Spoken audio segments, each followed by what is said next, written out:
I was just breaking down rosters and I realized, okay, actually there's a decent amount of strategy that's probably changed in creating these trades than what we were looking at a week ago. So felt like it made sense to do some of these on the live stream. Our next team's going to be coming out from Grant. Thank you, my man, for being a member of the flock. Going to be really happy to dive into this for you. You're saying, what's up, Mason? New flock member, now going into the second year of the league where we got second last year and was super old. So we traded away some guys like CMC and Tyreek to set ourselves up a little bit more long-term. This is a 10-team Superflex start 10, tight end premium PPR. We have the 101 and the 103 and intend to take Marvin Harrison Jr. Going against the grain and grabbing Neighbors because of the 10-team format. Thoughts on the 103 and the rest of the squad? Thanks. Okay, I know you're saying you're lost at running back. Don't kill us for trading away CMC. I don't know if we regret it or not. I got 2 future ones and Derrick Henry for him. Also got Garrett Wilson and a third for Tyreek. I think it's a very reasonable price point to trade CMC for 2 future first-round picks and Derrick Henry. I mean, Tommy coming out, hyping up Derrick Henry, starting off this stream by saying Derrick Henry is the top 3 running back this year. I don't necessarily know if I agree with that, but nonetheless, I think it's a very fair price point. Let's go ahead and let's pull up this roster. I know you're saying right out the gate that you're thinking about at pick 1 going with Marvin Harrison Jr., at pick 3 going with Malik Neighbors, specifically with this being a 10-team Superflex league in mind. Now, of course, if this was a 12-team Superflex format, I would say immediately it's a bad decision. 12-team Superflex league, for the love of God, make sure that you are going through and at the 101, you're taking Caleb Williams. At the 103, you're taking Jaden Daniels. You're taking Drake May over Malik Neighbors.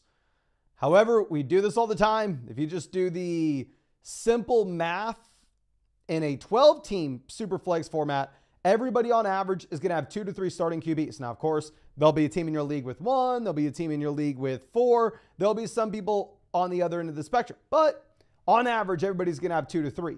In that 10-team format, everybody on average is going to have 3 to 4.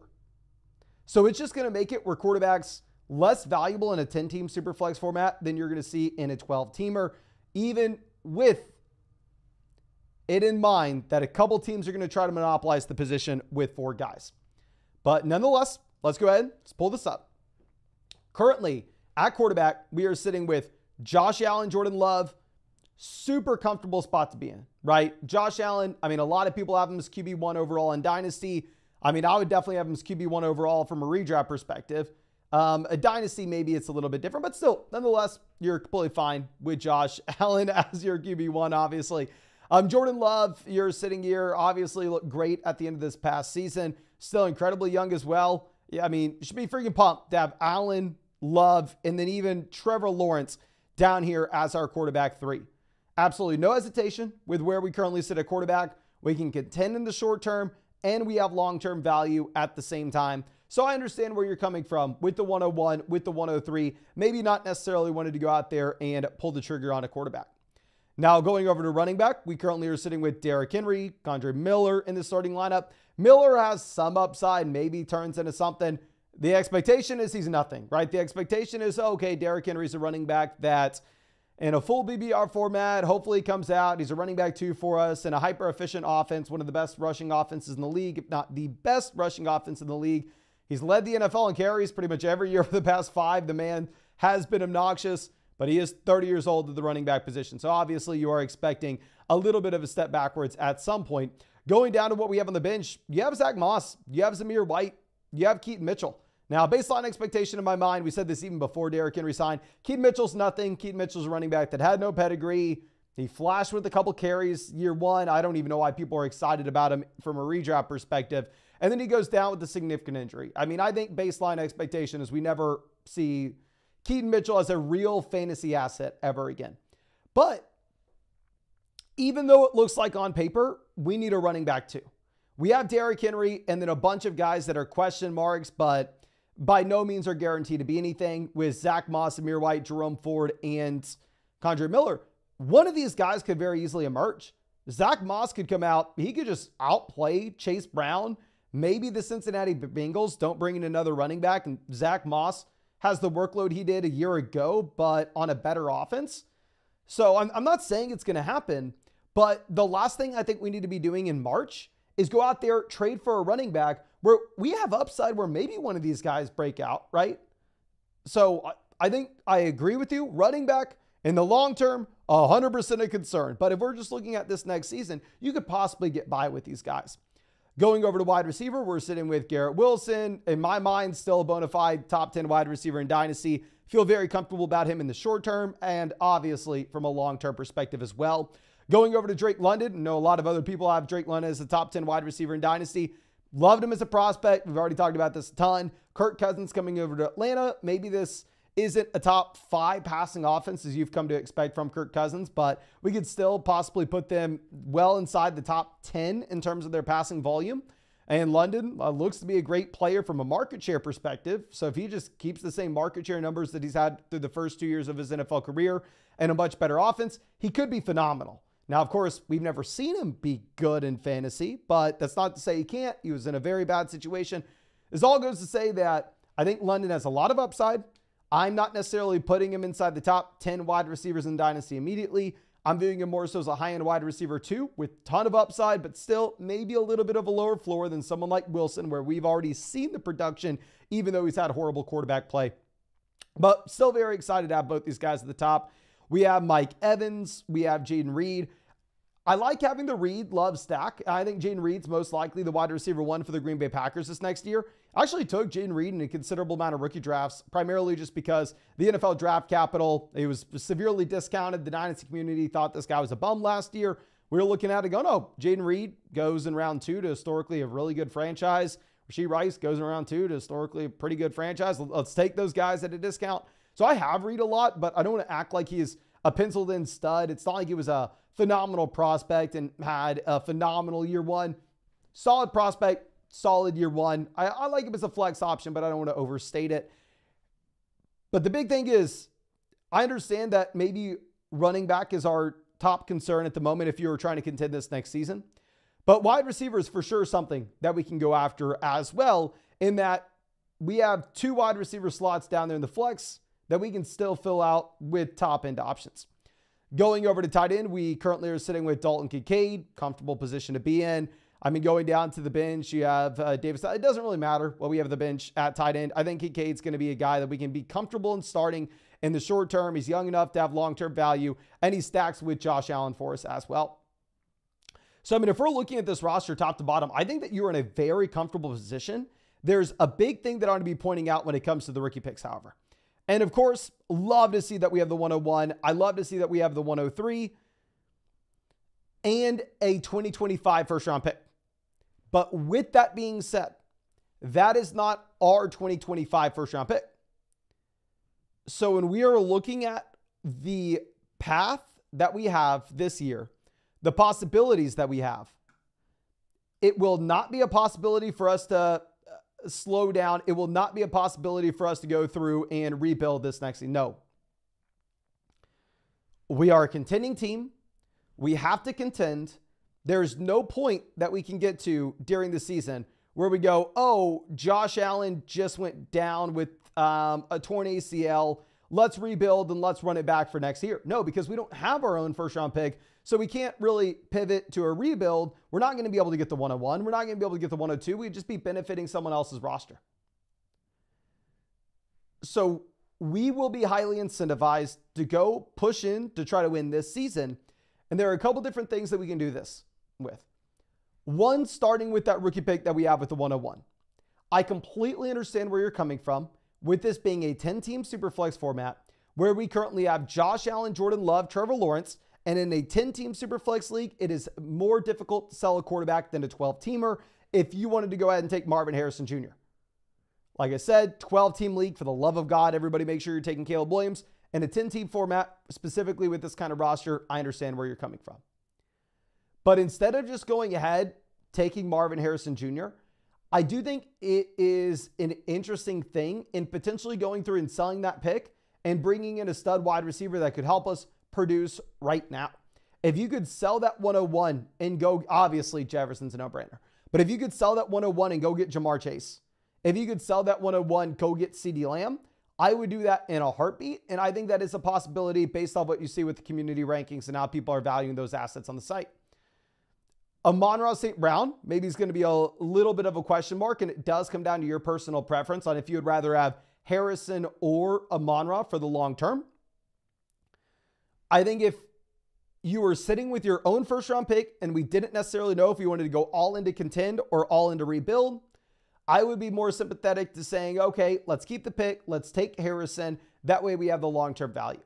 But with us not having our 2025 first and pretty much being pot committed to contending this season, I would say that it's probably a better idea to see if we can pivot from that 101, aka you're planning on taking Harrison there with the context of this team, and go get someone like Amon-Ra St. Brown that's going to be able to help us and actually hopefully win us this league this season while still having the extended runway of being an extremely young asset. I would almost say the same thing with the 103. With the 103, I think best player available is going to be Jayden Daniels. I think it's going to be Drake May. It's going to be one of those quarterbacks. But if your personal plans, given this league format, given this roster that we are looking at and the direction you want to take this team, would be to take Malik Nabers there, I would almost be more interested in taking that 103 and going out there and selling it for an asset like Puka Nacua and bringing in a wide receiver that hopefully can help us contend right away, that still has the extended runway, that still looks to be good for years to come. And then all of a sudden, we're starting Amon-Ra St. Brown, Puka, Garrett Wilson in our 3 wide receiver slots. We're sliding in Drake London, Mike Evans into our 2 flex spots. We still have the elite level quarterbacks. We still have running backs with upside. And what's very nice in having these additional future picks is, say we get to the season and we're in week 4 and you go, you know what? We are pot committed to be a contending team this year, but Zach Moss didn't work out. Kondre Miller didn't work out. Zamir White didn't work out. Jerome Ford didn't work out. None of these running backs worked out. I am still in desperate need of a running back too. At that point, you have that 2025 first where we can look across the league. We can say, okay, yeah, the team that's sitting there with Saquon Barkley looks like maybe they're actually looking to rebuild now. Maybe they start off 0-3. Maybe they start off 0-4. And then all of a sudden we can trade that 2025 first. We can bring in an asset that's going to help us win right away. That's not a move that we are looking to make right now. Let's make sure we're holding on to the 2025 first. We're holding on to the 2025 second. And instead, we are keeping the flexibility going into the season. That way we can confirm that we actually need a running back. And we can also look at the landscape, say this running back's healthy, this running back's producing, this is the guy that I want, this is the guy that's going to help us win now. Because there is that outside chance, like we said, that one of these running backs that maybe is a low probability bet, they end up working out. And if you traded away that first round pick, and then instead say, I don't know, Dalton Kincaid goes down with an injury, and you went, okay, back in March, I thought that we were going to need a running back. Now that we're during the season, we actually need a tight end. We no longer have that flexibility if we traded away that pick at the beginning of the offseason.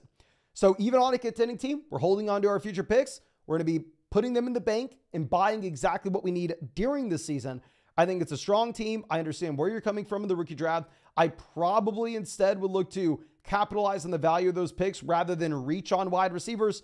Like I said, I'm always one to try to go ahead, accumulate as many rookie picks as we can.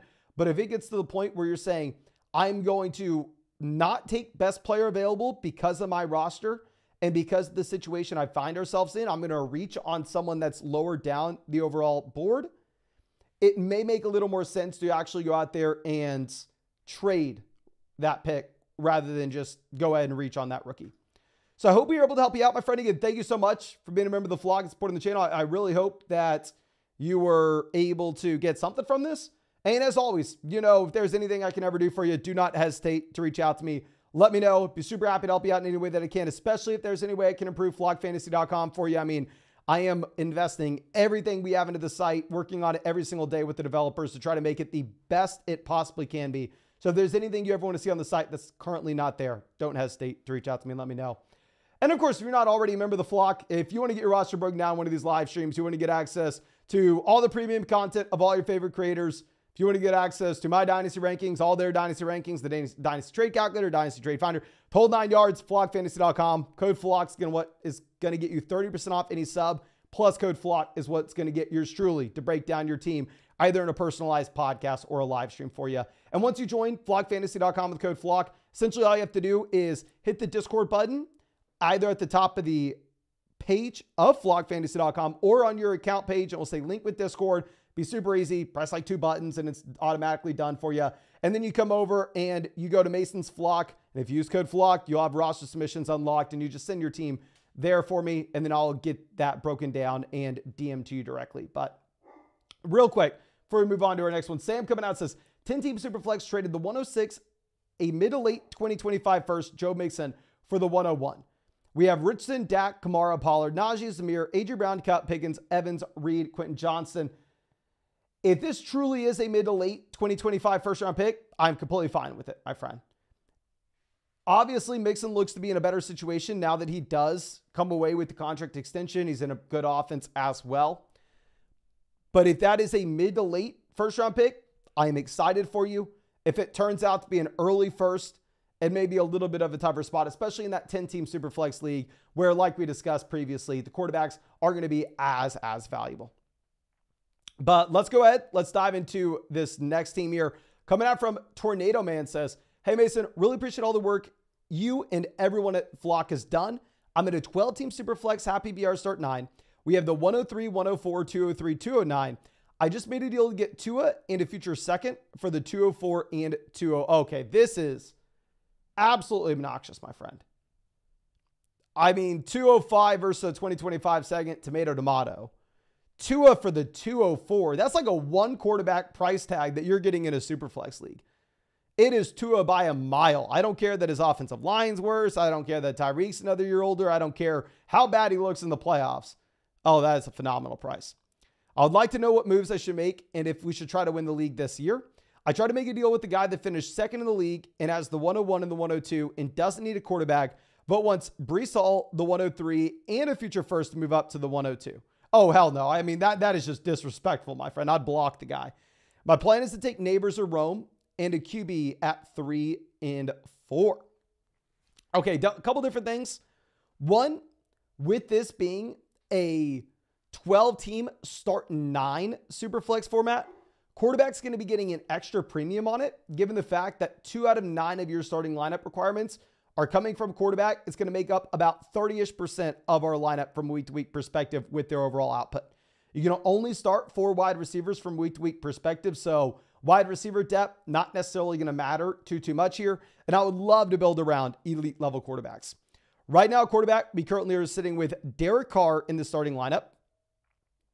Beyond that, we have Sam Howell, we have Sam Darnold, and Anthony Richardson. So essentially, we are sitting with Anthony Richardson, QB1. Feel very comfortable about that, primarily given his rushing upside. And then we are sitting with Tua at quarterback 2. Not in the screenshot, but we did trade for Tua, and I think that makes this team so much better. QB3, we have someone we can start in Derek Carr if we really need to, maybe in Sam Darnold if we really need to, but obviously not necessarily someone that we're super pumped about. We could go invest in a quarterback 3, but we are completely fine at the QB position at this point. Going over to running back, we have 2 of the 3 running backs that I feel very comfortable about calling cornerstone assets. Guys that we can contend with in the short term, guys that also are going to have a considerable amount of value for the long term as well, with the combination of Breece Hall as well as Bijan Robinson. I have Bijan running back 1 in my dynasty rankings now that you have Kirk Cousins over there in Atlanta. But nonetheless, these guys are going to have value for years to come. They're elite level assets in the short term. Gives us a ton of flexibility with what we can do for this team. Going down to the bench at running back, we have Khalil Herbert. We have Zach Charbonnet. That's pretty much it. So running back depth, not necessarily a strength here, but when we are so strong at the very top, and this is a league where you can only start 7 non-quarterbacks, obviously ignoring defense kicker as well, but you can only start 7 non-quarterbacks. I'm not really too concerned about depth. Going over to wide receiver, we have a top 3 wide receiver in Jamar Chase. We have Jalen Waddle as well stacked up with Tua. I'm very comfortable having Waddle as a wide receiver at 3 in Dynasty because we have Puka down there in the Superflex spot right now. So yeah, we have 2 borderline top 5 wide receivers in Dynasty. We have another borderline top 12 wide receiver in Dynasty. We have Nico Collins holding the fort down. Depth, we have Josh Downs. We have Alec Pierce, Jamison Williams. More importantly, we have George Pickens. So overall, this is a team that has the top end talent at wide receiver. We have the extended runway with these players as well with how young they are.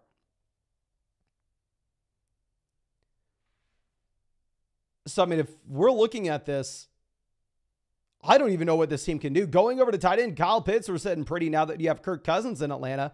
He's a year younger than Tank Dell. He's younger than Zay Flowers. It looks to be a top 10 passing offense for the Atlanta Falcons. This is a team that at every single position other than quarterback right now, it's a lot better at quarterback with Anthony Richardson and Tua, but still, I would say that's the one spot where we're probably just average. Every other position, we are well positioned for this season and young enough to expect an extended runway where we should be competitive for years to come as well. So this is one of those very few instances where there's not much that there is to do here, my friend. I understand where you're coming from, saying to take a quarterback at pick 3 and then Malik Neighbors at pick 4. In that, at quarterback, we are already sitting with Anthony Richardson, Tua, and Derek Carr. So we take, say, Jaden Daniels at 3. Maybe you're going, okay, Mason, do I really need to take Drake May as our quarterback 4? And if it's a 10-team format, I'd say possibly not, given the fact in that 10-team league. I mean, it would be very difficult to go out there and sell someone like Derek Carr. It'd be very difficult to sell someone like Sam Howell if he were to be a starter. I would say that with this being a league where you can only start up to 4 wide receivers, where you are so dominant at running back, at wide receiver, at tight end as is, I would rather just guarantee ourselves that we are elite at quarterback when they're going to make up such a high percentage of our starting lineup output every single week. I would probably rather just take both Jaden Daniels as well as Drake May here, to be completely honest with you. The only hesitation that I'd potentially have with it is, even though that's how I would value the quarterbacks, and that's how in the majority of my own leagues they are valued if it's a 12-team super flex format, especially if you only start 9 total guys. It's an interesting spot in that you were able to trade Tua. I mean, you were able to trade a mid-second round pick for Tua, right? So the only hesitation I have is if the rest of your league values quarterbacks about at that point where these guys are just not really going for anything, then maybe there it makes a little more sense to say, okay, well, let's take the elite level wide receiver, because if I ever need a quarterback like Tua, I'll trade a second rounder for him. So if all of your league values these quarterbacks as if it's a 1 quarterback format, there I understand wanting to take Malik Neighbors. Please take Neighbors over Rome. I mean, at least I would. Do not trade up for the 102 at that price point. I think that is pretty egregious, if I'm going to be completely honest. And I mean, if you want to give yourself the flexibility to take both those quarterbacks at the 103 and the 104, something that's probably not that exciting, but I mean, we can try to do it nonetheless, is if you could take like Derek Carr and Derek Carr in the 209 and go get Rachaad White, go get James Cook. Obviously not a running back that's to the level of Bijan Robinson, not to the level of Breece Hall. But guarantee yourself that you have some points there for the flex, you have some points there for running back, and we're not screwed with 5 starting quarterbacks in a league that where the guys don't know how to value them. If you wanted to try to make a move like that before the rookie draft, that way you have the flexibility to just go best player available. If we're able to sell Derek Carr and get a reasonable price in return like that, where we take a second rounder in Derek Carr and get James Cook or get Rachaad White or get Kenneth Walker, just get a running back of that ilk. Then we turn around. We have Anthony Richardson, Tua, Drake May, Jaden Daniels at QB in a league where quarterback should be, in my mind, extremely valuable given the percentage of your starting lineup output they're going to account for. And we're extremely strong at every other position. I think that'd be almost impossible to take this team down. But yeah, I think that's all I have for you. Again, thank you so much, my friend, for being a member of the flock and supporting the channel. As always, if there's anything that I can do for you, please do not hesitate to reach out to me. I'm investing everything that we have into flockfantasy.com. So if there's anything you ever want to see on the site that's not currently there, shoot me a DM. Be happy to talk with the developers and see if we can get it done for you. But thank you again for everything. I really do appreciate you. And let's answer a couple questions real quick. Dominic says, the 110, Hollywood, and Josh Downs with 105. Superflex format, give me the 105. Unless it's like an extremely deep starting lineup. 105, you're walking away with like Malik Neighbors, walking away with Drake May. 110 Hollywood Downs. I don't know. But you're going Bo Nix, Hollywood Downs versus Drake May. Yeah, give me the 105. Jindy says 10 TBBR Superflex, start 10. 104 and Drake London or Justin Jefferson. Give me Justin Jefferson. Mike says one quarterback, especially in a 10-team league. Mike says one quarterback, full PBR Dynasty League. I want to trade Olave. What should my asking price be? I'm already offered the 103. We have Puka, Jefferson, Chase, London, and Josh Downs. So we can go ahead, pull up flockfantasy.com real quick, come up with a couple different things for you, my friend. Okay, so let's look at first where Chris Olave is in the community rankings. Then we can look at where Chris Olave is in the expert rankings as well. Okay. Let's see. Do we have a screen share here? We don't. Actually, gosh dang. Give me 1 second. Okay. Little too big. It is what it is. We'll get this fixed for y'all. Okay. Here's flockfantasy.com, sorted by community rankings. Let's go over to wide receiver real quick, get a sense of where Chris Olave currently is slotted in the community rankings. Olave's right here next to the 106. I mean, behind the 106, 105, 104. I think that's egregious. I think that's way too low of a price for Chris Olave. I would much prefer Chris Olave over the 106.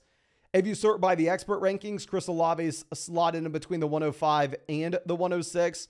And if you ever want to add my rankings on the site, just go to filter, hit add expert, and you can add Mason Dodd. And if we do that, you'll see that I have Olave as well in between the 105 and the 106. So no matter how you cut it, if it's a super flex format, oh no, I'm sorry. This is a one quarterback league. Oh, one QB league is going to be a little bit different there, my friend. I was going to say super flex format. You're going to want to go ahead. You're going to sell for the 103. One quarterback format. 103 is Rome. Would you rather have Rome or Chris Olave? I would rather have Olave at this point. So maybe if you want to go like instead Olave and Downs and try to get up to the 102, I think that could be a little interesting. Can everybody spam the chat? Would you rather have Chris Olave or would you rather have Rome? Olave or Rome? Can y'all spam the chat? Phobia says 10-team Superflex, happy BR start 9. Herbert in a late second or the 105. This is Justin Herbert? But either Justin Herbert or Malik Neighbors and Sam Laporta. I'm going to go Justin Herbert, my friend. I still view Herbert as an elite level asset, even though he has nobody at wide receiver currently. Young Spirit says we have Tyreek, the 204, 305 for the 104 and a second. The 104, you're selling like Drake May to go get Tyreek Hill. If it's super flex, if it's a one quarterback format, it's an absolute no-brainer. Super flex league, I think it's a fair deal and it's going to be up to your roster. Olave, Rome, Olave. It does look like most people have Olave over the 103 in a one quarterback format, my friend. I see that we had another interesting question from T-Law Shampoo. Says, trade Justin Fields for random first. So y'all know on flockfantasy.com, the community rankings are free. You're able to go through and you're able to look at those literally whenever you want. And I did take a look at where Justin Fields is right now. Justin Fields has plummeted, and I repeat, has plummeted down these community rankings with how y'all are valuing him. Justin Fields is now behind first round picks.